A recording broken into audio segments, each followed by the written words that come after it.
joyful hello to all of you. My name is Minnku Buttar, founder of the Circle of Joy that brings you self mastery programs and retreats. It gives me great joy to bring to you this season's talk show, a series of interviews on choosing joy, secrets, and stories from all over the world. It is my diligent attempt to show you that joy is not a hockey pocky frivolous concept, but a discipline, a way of life much needed. If you want to be resilient, radiant, and unstoppable like a runaway train. So, subscribe to my channel so that you can tap into the wisdom of people from all over the world. I will see you there. Hey everyone, welcome back to the 26th episode of this talk show, Choosing Joy, Secrets and Stories from Around the World. My name is Minnku Buttar, your host from India. I truly think that one good conversation can shift the direction of change forever. And so I carry on bringing you all the wisdom of my speakers so that we can all heal and uplift ourselves to arrive at a space of stillness, of clarity. And once we reach there, hopefully we can choose joy and faith over cynicism, over skepticism, despair, and also fears. So, the spin I want on this conversation today is how may we have faith even amidst fears? It's a powerful conversation, and to have this powerful conversation, I have invited a very powerful trailblazer whose greatest joy, she says, is to mentor women in business so that they can ask for what they deserve and be paid. So, no surprises, this makes her an industry recognized authority. She's a mastermind facilitator, speaker, author. She's a certified coach and a consultant and has been achieving consistent results in teaching business principles. She teaches the universal laws and mindset agility over 15 years. In fact, she has clocked, now you've got to listen to this figure. She has clocked 17,000 hours since 2008, which is spectacular. So, all our beautiful listeners, give it up for all the way from North Carolina, Leslie Thomas Flowers. Thank you for being here, Leslie. So happy to have the empowered you here today. Well, I'm excited to be here, Minnku, and deeply grateful that you saw something when we met that you thought you would love to share with your audience. So I'm ready to go. Ask me whatever you like and understand that I'm deeply grateful to be here with you. Oh, thank you. Thank you for being so humble. You're just so empowered as a person. I know that you're a diva in your own right. Now, before before we start our wisdom exchange, as I call it, I want to just say something. I'm going to take a moment out of this one. I just want to say this, Leslie, and I know that today it's going on record. I think you are one of those very few people I know who are an amazing balance of the logical, analytical achiever. And on one hand, you are also creative, thoughtful, and artistic. What an amazing combination, Leslie. Oh, thank you. Thank you. And you know, I know that I was reading up all that you do. You deal with corporate environments, and then you write imaginative, magical tales like the possibility of irada. Did I Yeah. pronounce that right? Yeah, you did. And you're on your sixth episode. You see, I've been keeping track. And now tell me, you wrote this amazing magical tale that I've been keeping track of for about 20 years ago. And that time, my understanding, you were also rooted in the Krishna consciousness, which very few people know outside India. So, Leslie, tell us all briefly about that era of yours, because here's the trunk, but the branches are as important, right? So tell us Yeah. about that era. Well, it was a very emotional time for me and a transitional time. So there was a lot of fear and anger. And on the other side of the spectrum, there was a matching love occurring. So my 30-year marriage had broken up, and I did not want it. Mm, And I wasn't really, I didn't really take the high road. I fought and I was angry. And mm, at the same time, I met someone who I fell deeply in love with. Now, the vibration of love is the highest. And very often we hear about powerful men and women mhm, who really do things in the world when they meet that love and when they can generate that energy. So during that time, mm. during transition, I was so fortunate to meet a group of Krishna consciousness, a community Right. established here. Mhm, And the thing I loved so much about them was the way that they were grateful for everything. mm, And to the point that when they cooked or prepared meals, mhm. they always offered bits of each thing to Krishna. Yes. And so I learned a lot of the lessons during that time. It was healing, Mm, right? I was healing. And these people loved me very much, and they were at a higher awareness. They yeah. supported me. So my nickname, or my name that I gave myself, Uh-huh. was Radharani, which is Amazing. the female side of Krishna. Yes, the And most she was, ardent, and not they just, called me yeah. Radha. They Oh, that's called me Radha. incredible. Yeah.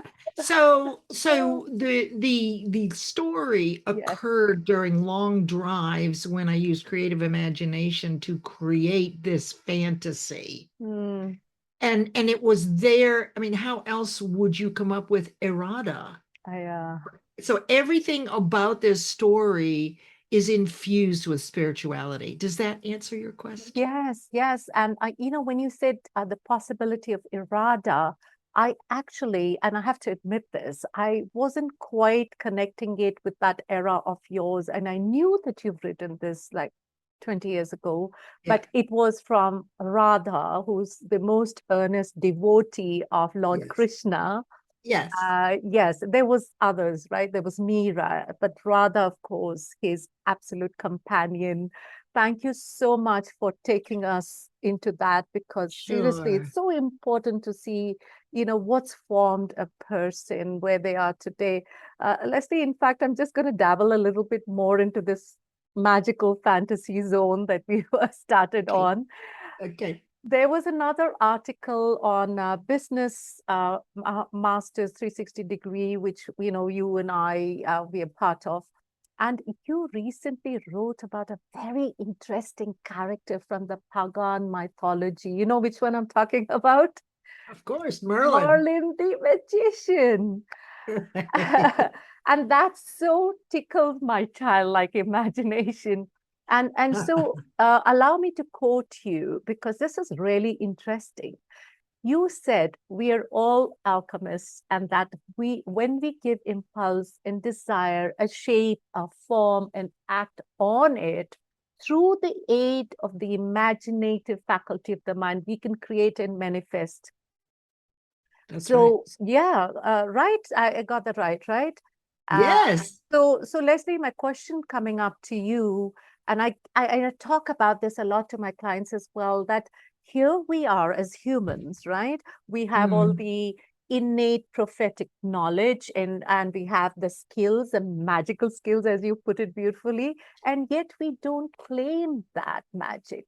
What is it that's holding us back, according to you, Leslie? Is it fear? Is it lack of faith? And I also take this opportunity to introduce to our beautiful audience that those perfect 4 steps to faith. Would you like to take it up from here? Sure. Well, okay. So Merlin, Hmm.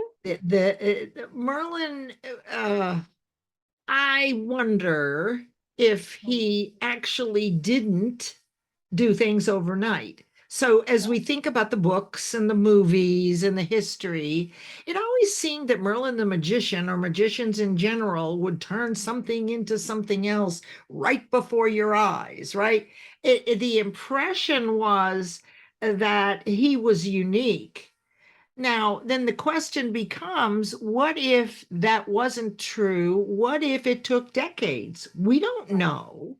Right. And it relates to us because we already are magicians. Mm. We are already manifesting. What's missing, to answer your question, Right. is knowledge and practice. So we don't know yet enough Mm. about fear, about faith. So learning is required for us to see what are the 4 steps. Now, let me just tell you, the 4 steps took 30 years to derive, Minnku. Oh, that's incredible. Bless you. Well, because I've been studying Mhm. all of these: Krishna consciousness, quantum physics, metaphysics, leadership development, transformation. I just love that. I mean, even in the 60s in San Francisco, I did Kundalini yoga.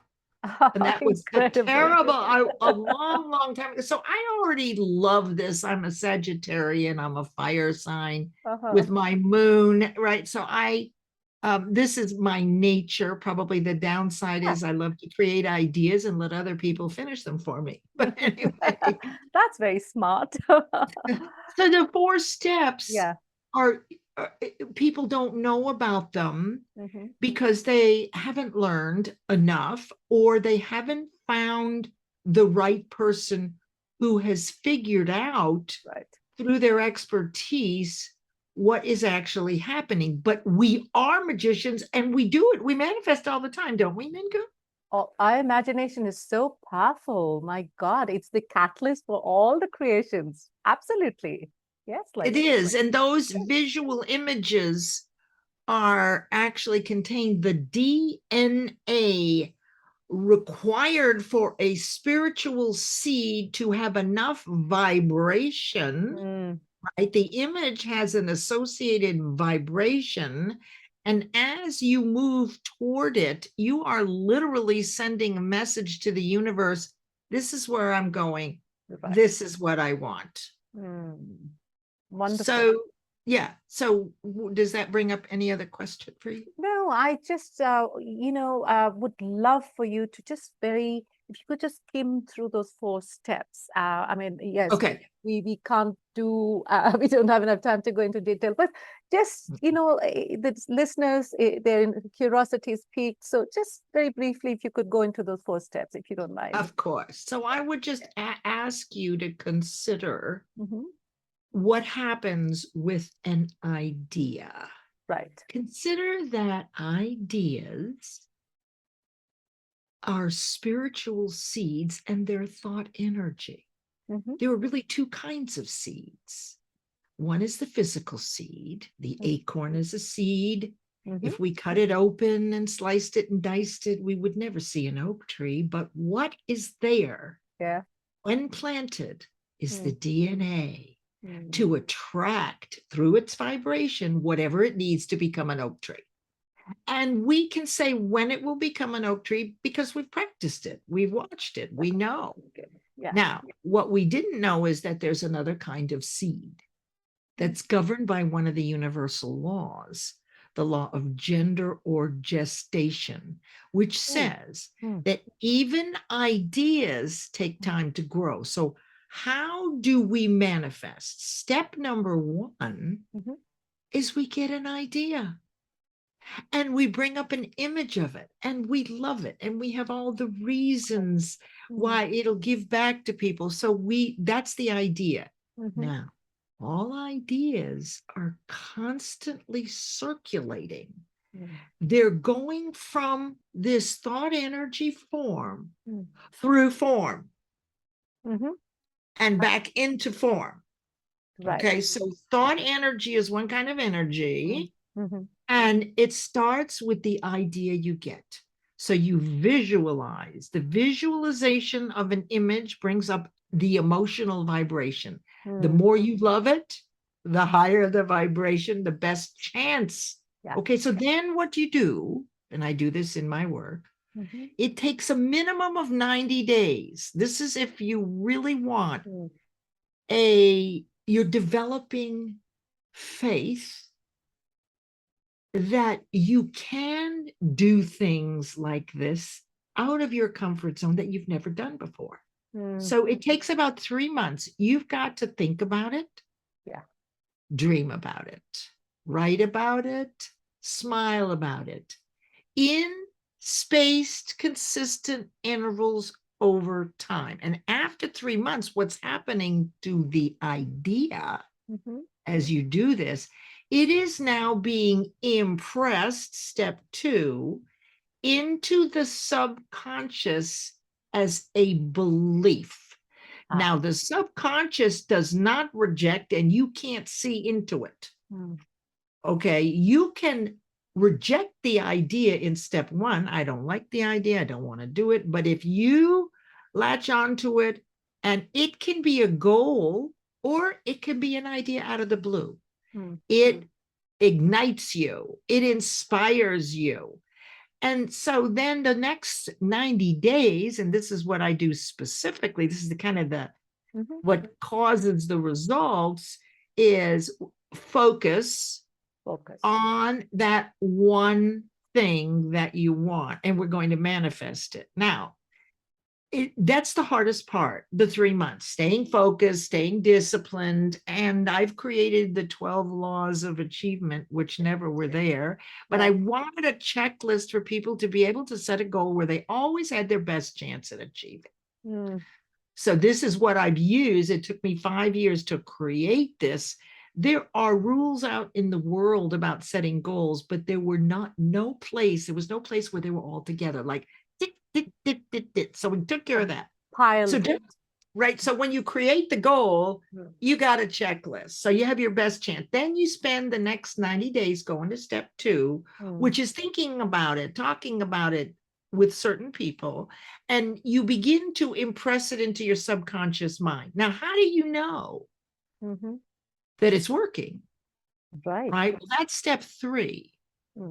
Because during that 90 days, people and opportunities show up that take you directly to the goal that you used to call coincidence. But it was no coincidence. You actually, what you want is moving toward you at the same amplitude of vibration you're moving toward it. So if you're sitting around thinking about something, your goal is sitting on its couch. If you get up, your goal gets up. If you start moving toward it, it moves toward you, positive or negative. So step 3 is being alert and aware for opportunities that show up that you used to call a coincidence, or people that come with answers for you. So let people contribute. Then the 4th step is the actual manifestation, which is governed by the law. You can say what date you want it. You can do all of this, but ultimately it is not your decision. We're co-creators. So this is helpful when you know the final manifestation has really, it comes, we're co-creators. So it's the universe that determines the day. You can be close. Now, there's one thing to know about these 4 steps. If along the way, for whatever reason, you give up, and it's typically in those 90 days, if you haven't used the checklist, but it happens. It does, I'm sure. It happens. That idea circulates back into the universe and someone else gets it. And this is that phenomenon. How did they get my idea, Minnku? Don't you remember when you and I worked on this together? They did exactly what we said. Ideas are always flowing in the ether from form, thought energy, through form, requires us. No animal can do this. You have to have conscious awareness to do step 2. And then back into a different form, a different energy. So those are the 4 steps. Were those simple enough and clear as a starting point? Yeah, Leslie, fascinating. And this actualization and this realization that you talk about, I love how, you connected the subconscious, the planting of the seed and allowing it to take form. Yes. And then, of course, you have a checklist because we have to, and you bring it back into a very nice balance into, reality. I absolutely love that.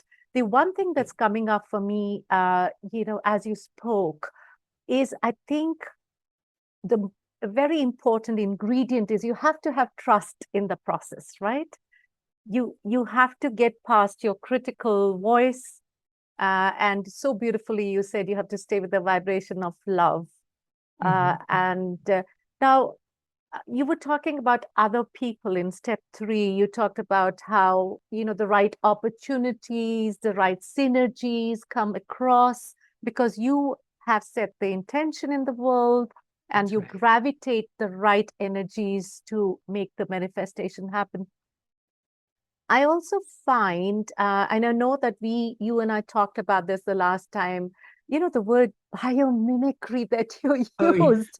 And that's absolutely, I'm like this childlike wonderment over that. And I did a lot of research, Leslie, I must share with you. And I did realize, and thank you so much for bringing that up in our last conversation, that humans have gained inspiration from, and they've adopted nature-inspired strategies and innovations. Like I was just telling you before we started this interview that, the Shinkansen bullet train is inspired by the kingfisher's beak.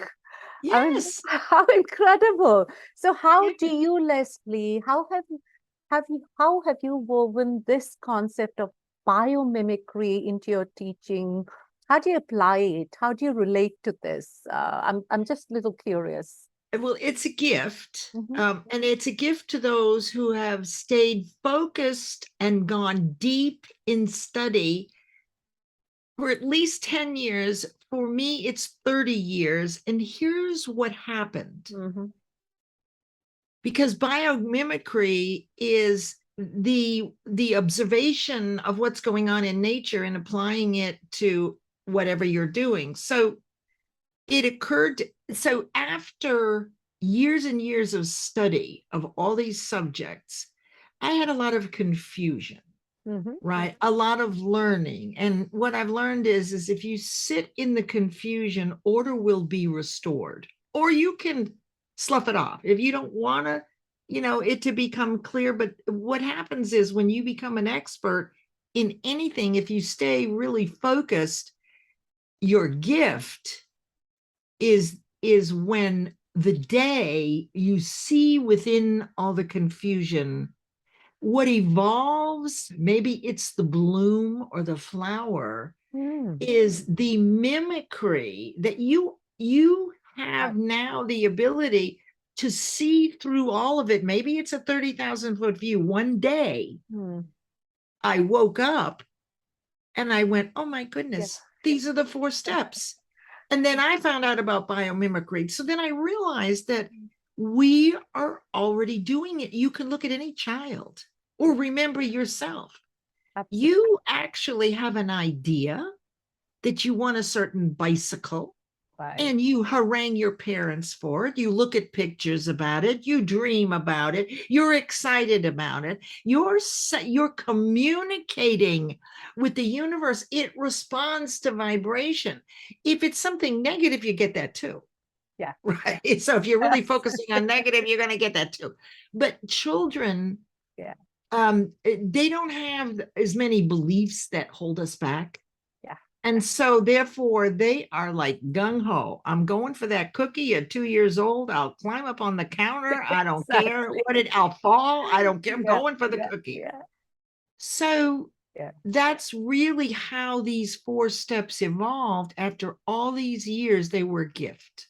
That So is. that I could explain it to you. And Yeah. so that I can bring people over the last 40 business quarters Mhm. through the 90 days, learning the business principles and how and the universal laws and how to practice them, because it is through this 90 days that I mentioned to you Yeah. And you also brought something else up that I don't want to let go of. Okay, please. Even when you manifest Mhm. and you've done something you've never done before, you still don't have perfect faith in it. It's so interesting. Great. You do it over and over, and eventually you will have perfect faith. But the first time you do something that's out of your comfort zone based on this process, Right. you don't believe it yet. You have to do it over and over and over again for it to be a firm belief that you know that you know that you know it. No one can talk you out of it. It doesn't matter. Once you put the system in motion, you're in. I love that solidarity that's coming through right now. It's like that oak tree, right? You literally, Yes. even the branches are unshakable. And I think, what we talked about the trust, and we talk about slowly, probably the doubt and the fear ebbs out. And then, it becomes a very concrete blueprint, almost, if I can call it that, right? It is. It Yes. is. Yeah. So that It's starts a to, roadmap. It's a exactly. roadmap, a blueprint. Yes. It works. Yeah. But you know what, Minnku? Everybody wants to be able to do these things. My goal is for my clients, and I live this way, Mm, is I want a mindset of wealth, health, and happiness daily. yes. Not as a goal somewhere out there, I'll be wealthy, I'll be happy, and I'll be healthy. Now, how you do that Now. is through, right, do it right now is through mindset agility. So what actually happens is you only have one conscious thought at a time. We have lots of subconscious thoughts, Mhm. right? The monkey chatter, whatever. Mm, But we only have one conscious thought. When we're challenged with a fear mm, or someone else fear, there are 6 fears: criticism, old age, ill health, loss of love, fear of criticism, and poverty. mm, So when those things show up, the question becomes, how long do mm. you stew in it before you see the other side, which is another universal law? There's always the lesson. You know this. There's always, we all know this. Ultimately, we'll find the lesson. But the question is, since time is not replenished Mm. and time doesn't tolerate us hesitating, the question is, how long do you want to wait to be in that mindset? How long is it going to take you to get over the downside and look up and see, oh my goodness, there's the It can be lesson? done. How long are you willing to give up that time? And I'm not willing to give up any, Yeah. frankly, but I do. That's amazing. I just love this chain of thoughts, and I love where Thank this is you. going. There's something else that Leslie, we can talk about. I think the two ability, there's two things, your deservability, your thought that you deserve. And as we know it, for someone, even before they start this conception and the inception and then the manifestation, there's a lot of inner work where they feel they deserve it, right? Sometimes when we feel we deserve it, we wish for something, then when we think we don't deserve it, that belief system, like you said, drop the old one, pick up new belief system, nurture it for 90 days. So what do you think ability and deservability, do they play any role at all? Would they be limiting, or would there be a propulsion for you to reach your goals? What's your take on that? Okay. So there are two vital things to Mhm. build confidence and deservability. Right. First is the ability to do something. Well, you know that. Yes. You already know what you're capable of, and this business of doing something you haven't done before doesn't mean that you have to run a marathon. It can be anything that you haven't done before. That'll bring up fear, right? So the first part is the ability. Logically, you know you are, but the deservability comes from Mhm. a very simple process, another process. So I discovered this working with women. Mm. They kept achieving their goals or they would miss them. And I found out that they didn't believe they deserved them. Deserved it. So here's the thing about confidence and Mm. deservability that Mm. I've not heard anybody else talk about, but which actually confidence is a muscle Oh, that grows in direct proportion to its use. And how do you exercise that muscle? It's a byproduct of consistent achievement of your yes, goals. absolutely. So it isn't, nobody can tell you, oh, well, let's have a course in confidence. It won't stick. But I've had clients who've been with me as much as 5 years and they've done 20 goals. So Mm. imagine set, achieve, set, they've got 20 new beliefs, 20 new goals. I mean, they're like really in the zone of genius at that point. So when you begin, you have to do it, as I said, over and over again. So deservability Mm. is a belief. I don't deserve it. It's an expression of I'm not loved. I'm not Maybe good enough. Yeah, I'm not good enough, yeah, yeah. So that's the DNA of negative Mm. beliefs. But what Mm. are we doing?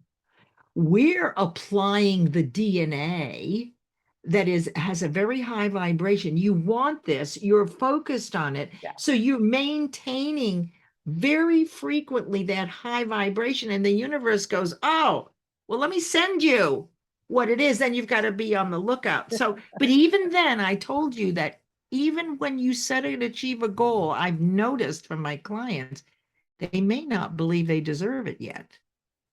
True, They true. haven't created a new belief solid enough. They haven't done enough time to outweigh the old ones. And let me just clear this up for you. A lot Yes. of people say we can change our beliefs, we Mhm.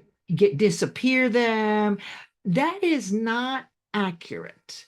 Mhm. What actually happens is those old beliefs are always there because 10 years from now, you can hear the sound of that old, oh, but Minnku, remember that time? Yeah, Absolutely. right. So Yeah. what this work does is you are creating new beliefs that outweigh the old ones. The old ones are well practiced Mm. and they're strong, but you didn't create them. Right. They were created by default by other people repeating things. Yes, the The ones, conditioning. Yeah. that's right. But once you create one, Mm. this is your belief. So what happens is the next step is when you're faced with something where fear used to show up, you've created a new neural pathway, and that's another whole conversation. Yes. You're able to shift your thinking Mm. to a different way instead of the default way. And Beautiful. so yes, so it's really you don't get rid of limiting beliefs. They're part of you. You create new ones that have more weight and they're designed by you, Yeah. right? And they're what you want and you're in charge. So amazing, Leslie. The redundant ones.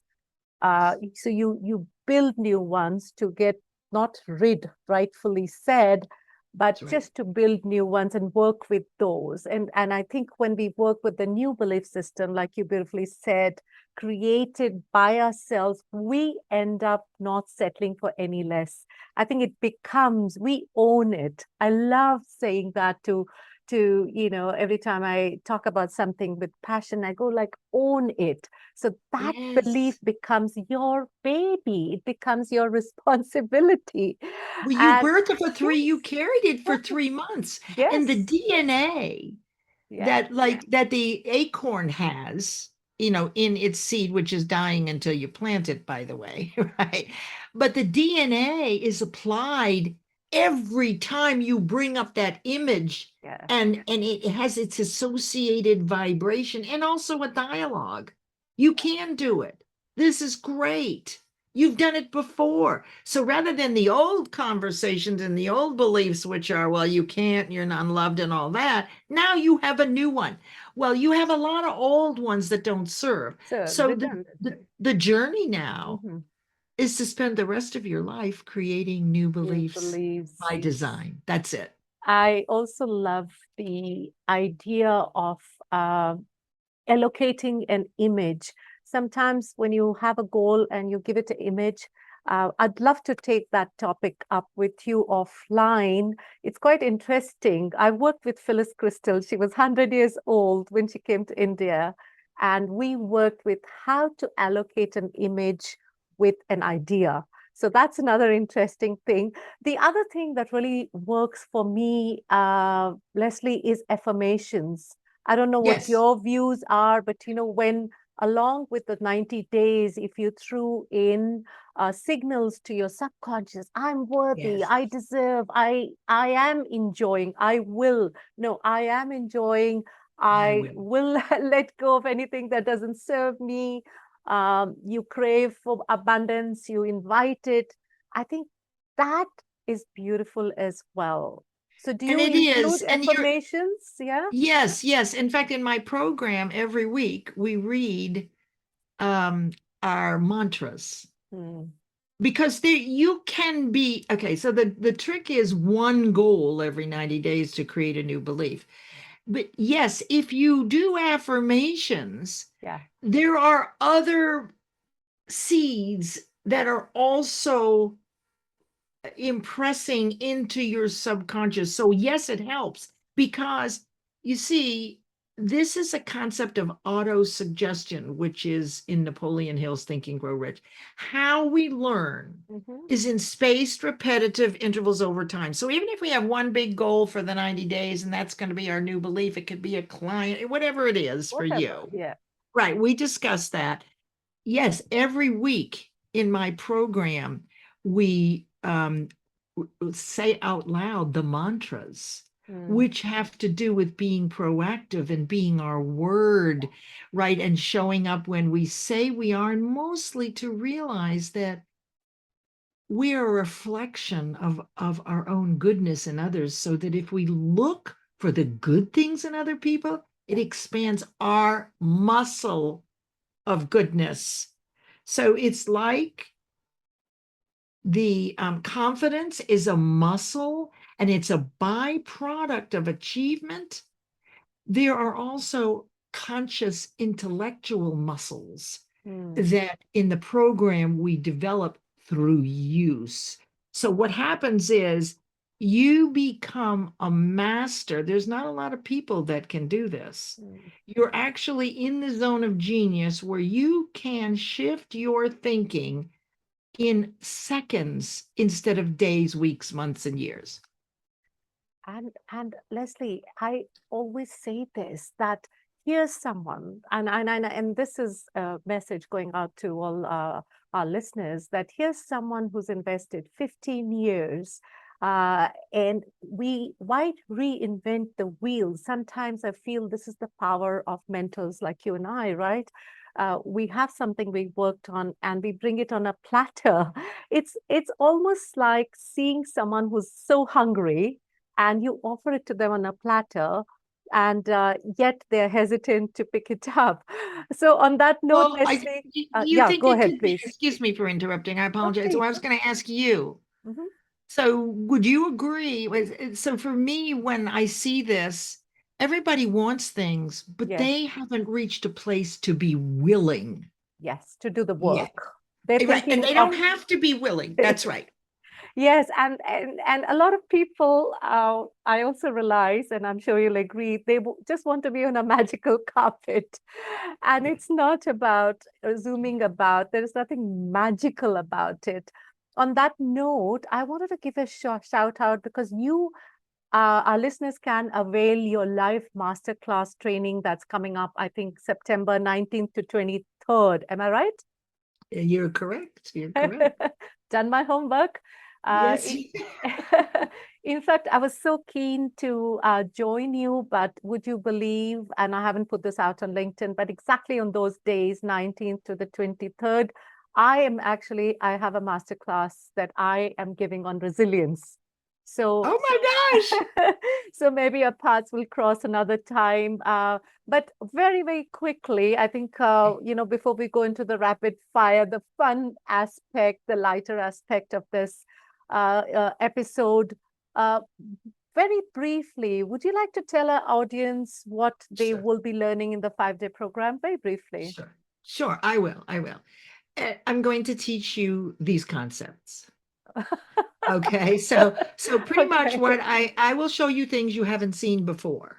Right. Lovely. I will show you what they are and how they work, or why they work, not how they work. How they work is should you opt to spend time with me and I guide you over, a period of time to create these new beliefs. However, you will see things you haven't seen before. I will teach you the 12 laws of achievement, your checklist. And you'll be surprised that you actually know a lot of this. It's what you don't know that you need so that you can set a goal. And by Friday, I will give you a half page. You will set your goal for the next 90 days based on the universal laws, based on the 12 laws of achievement. So this is an opportunity to go a little deeper and a little more clarity, and another way that I'll explain it. It's an hour each day. It's recorded. There's a full workbook. I'm in communication, and there is no charge for this. Oh, that is awesome. This is Bless you. complimentary, but you're going to have the opportunity to spend some real time with me and do my program. And take those 7 steps to sticky results. I love Yeah. that. Oh, how do you know? That's right. You looked. Yeah. I do such extensive research on my Yes, you speakers. do. You know So- my program well. So when I read about the sticky results, I had a huge smile on my face because I love that. You want stickiness in life. You don't want Yes. what you don't want is fickleness. So a sticky is good. So thank you so much for that absolute information packed session, Leslie. I know there's so much more that we can talk about. I'd love to have you back another time. And for me, what really stood out for me today was the fact that faith and fearlessness is where we can seek inspiration from, where we can start a journey to creating a new blueprint and a new belief system. And I love the idea, Leslie, of learning from nature. And if Yes. we could use that to design a very regenerative economy, I think it would be fantastic. It would. And just anybody who wants to come to the masterclass, if they simply go to Leslie. On LinkedIn, is that where they'll find you? Well, they can find it there. They register at leslie-flowers.com. Okay, thank you for Okay, that. so I was that's just going to ask you, and I'll put that Thank you. out when this episode goes Okay. out. So let's get on to the rapid fire round. These are Oh, boy. questions. If you've seen my episodes, they're spontaneous, they're authentic answers. And sometimes my speakers have written to me later and said, Minnku, oh my God, but that was not an answer I was expecting from myself. So That's wonderful. with your permission, Leslie, can I shoot you the first one? Yes, Okay, ready to go. okay. So something that brought a smile to your lips recently. Yesterday morning, I thought to myself, boy, I wonder if this person doing a live would like me to be on their show today. And when I went to my computer, it was 5 minutes before start, and I was invited, and 5 minutes was enough time to put on all my makeup and comb my hair. So that I knew, I asked, and within 5 minutes, I got the answer. That brought a smile. And I absolutely know what you're talking about because I was right there cheering you on. I was there on that show as well with you, somewhere in the background. But that was a lovely show. Thank you for sharing that. And we also talked about a lot about gratitude yesterday. So I think I'm in gratitude that you are here today and we're having this earnest, authentic, and uplifting conversation. Thank you. So if you were given a chance to be a 10-year-old again, what's the one thing you would go back and do differently, Leslie? Is there anything that comes to your mind? Very briefly.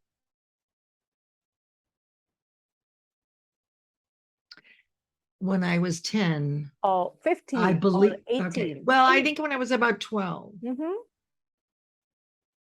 I believed in magic. I wanted magic. I wonder if I could have known that I was already doing it. Yes, that's beautiful. I That's did. beautiful. Thank you. Yes. Now the last one. If you Mhm. had a magical wand, what would you banish from Earth? And mind you, I'm not saying who would you banish, because that's a dangerous answer. Because Yeah. because What would I banish? what would you banish?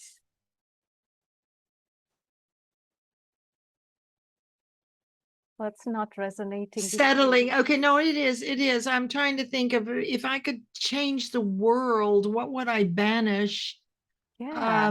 I would banish a lack of curiosity. Oh, Like because I think that I would want to banish low conscious awareness. We are human beings.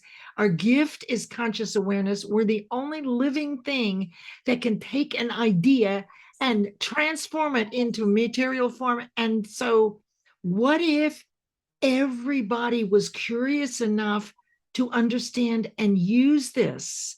this is And so, yeah.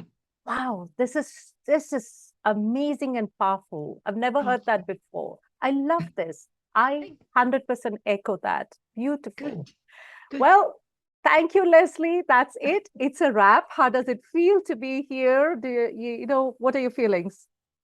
Well, let me tell you, I've done a lot of interviews of, Uh-huh. as you know, I mean, I love doing this. I didn't get scared at all. Years ago, I might have been a little fear, but not anymore. I love it. And, this is the first conversation I've had Mhm. where the interviewer, the podcast host, did the level of research Ah, and came up with questions uniquely suited to my work. This is a first for me. thank So you for that, so I'm deeply grateful. That's what I come away with, is that you saw me and you see me the way I like to be seen. Oh, that's beautiful. Leslie, I just, as a closing statement, I always try to be, I always say authentic is my middle name. There is absolutely, it should be Minnku Authentic Buttar. But, Yeah. and I just feel it's such a waste of space and breadth, and of our space and our connectivity with our higher consciousness to do anything half-hearted. So when you talk about 90 days of diligent dedication to an idea, I so relate to you. Thank you so much, Leslie. And now join me to say bye to our beautiful listeners from around the world. Bye, Bye. everyone. Thank you so much for your time. Love you all for your unconditional love and support. And if you all have not subscribed to my YouTube channel, please do so. Like, subscribe, press the bell icon, and we will now see you in the next episode. Loads of love.